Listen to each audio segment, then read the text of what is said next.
Look, plenty of players have been compared to Caitlin Clark since Caitlin Clark burst on the scene. Paige Beckers was one, JuJu Watkins is another, and the Watkins comparisons continue now after she had the high profile win against Paige Beckers against UConn in a win for USC.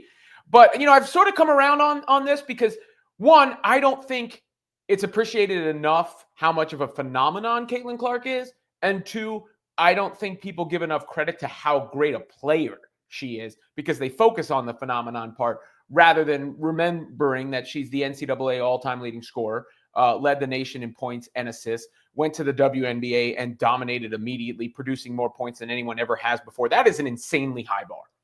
But it is a great commentary for women's basketball that people are searching for that next Caitlin Clark. And JuJu Watkins has physical tools that put her in those conversations. If she were able to declare, she would be the number one pick already based on her size.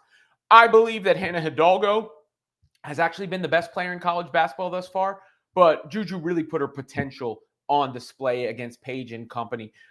She was aggressive. She was locked in. She made some better passes than I've seen from her in the past. And it's only a positive commentary on the effect that Caitlin Clark has had and the growth of the game that people keep trying to continue that lineage. And who knows, if JuJu keeps this up, she could be chasing Caitlin Clark's scoring record. And then eventually she goes to the WNBA and you get that head-to-head face-off and we'll see what's really what. Look, I don't think there's so much to be done for anyone to reach that Clark level. But I'm trying to flip my perspective on it because part of my perspective had been you're setting these girls up for failure by comparing them to Caitlin Clark. However, having been a hoops head and a basketball fan my whole life, this is what happens with conversations, right? Who's going to be the next LeBron, who's going to be the next Jordan, whatever the case may be. And that is a healthy part of sports dialogue as well. And it's not like JuJu hasn't been a standout player. The impetus for this latest, opinion in that regard was First Take today. Obviously there's all sorts of opinions spewed on that show on a day-to-day basis, but this was part of it. I don't know if I've seen a woman's college basketball player as polished as JuJu Watkins. Stephen A., the way she can put the ball on the floor, get to the rim, Euro step, one leg, three-point shot, mid-range shot, and she can play outstanding defense. She'll sit in the chair. She can block shots. She can slide. Stephen A., she is as polished as a basketball player as that we've seen at the women's level. Yo, man, we should be talking about her the way we talked about Caitlin Clark last year. JuJu Absolutely. JuJu special. I'm telling you that right now. She is the package. And she's going to be special. And look, the upshot here is, whatever you think about the comparison, again, the upshot here is, when were words like that being uttered about women's basketball on national television before Clark? They weren't, right? So that is the positive. You can feel how you want about the comparison. And the polished and complete package, again, I think Caitlin gets undersold. Caitlin is a tremendous scorer, a tremendous shooter, a tremendous passer, strong. She doesn't get enough credit for how athletic and how strong she is. Held her own on defense, no matter what people want to say. When you look at her blocks and steals at the WNBA level, she can get better there, but she certainly held her own. And she was the most spectacular offensive force and engine at the guard position that women's basketball has ever seen. She already is that. She's already the biggest engine on offense that the sport has ever seen at both levels, the college level and the professional level. So I'm not going to sit here and say so-and-so is a more complete package or so-and-so is better or so-and-so is the Michael Jordan to her and Angel Reese, Magic, and Bird, because I think that's foolish. I think that is underselling what Caitlin Clark has done for the sport as a whole and underselling what Caitlin Clark has done on the floor.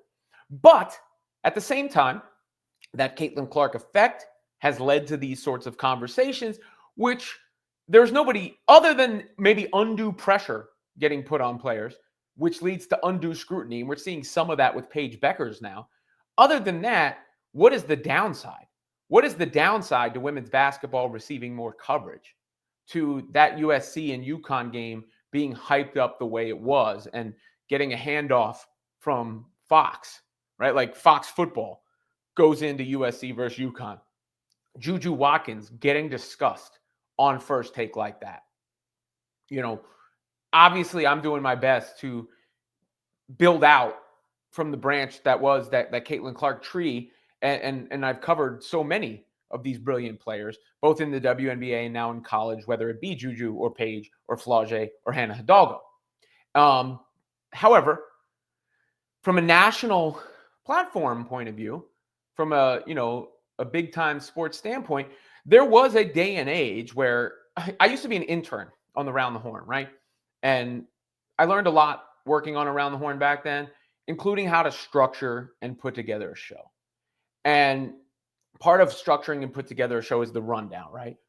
I can't remember women's basketball being something that was on the run. If it was something like a wild story, or, I don't think the timeline obviously doesn't line up, but Brittany Griner, what happened with her, or if somebody said something crazy, or if an NBA player was supporting the WNBA in an orange hoodie, whatever the case may be. It wasn't until Clark that it became part of the day-to-day discourse.